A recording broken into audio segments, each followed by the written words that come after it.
Hi traders. Most insurance companies generate revenue in two ways.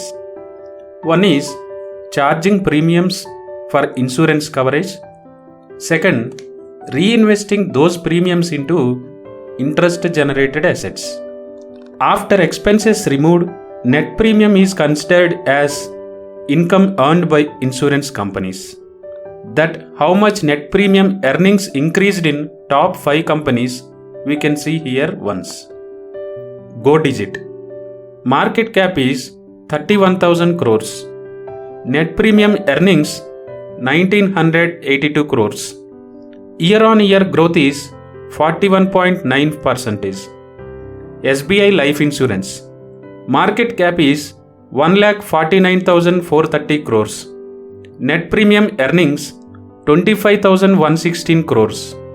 Year on year growth is 26.2%. ICICI Lombard. Market cap is 88,252 crores. Net premium earnings 4,368 crores.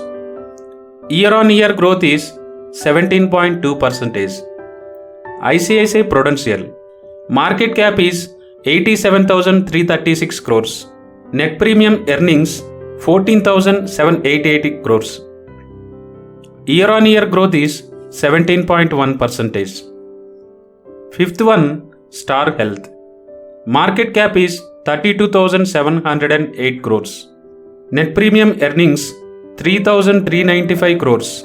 And year on year growth is 16.6%. So, Go Digit and SBI Life Insurance earnings are good.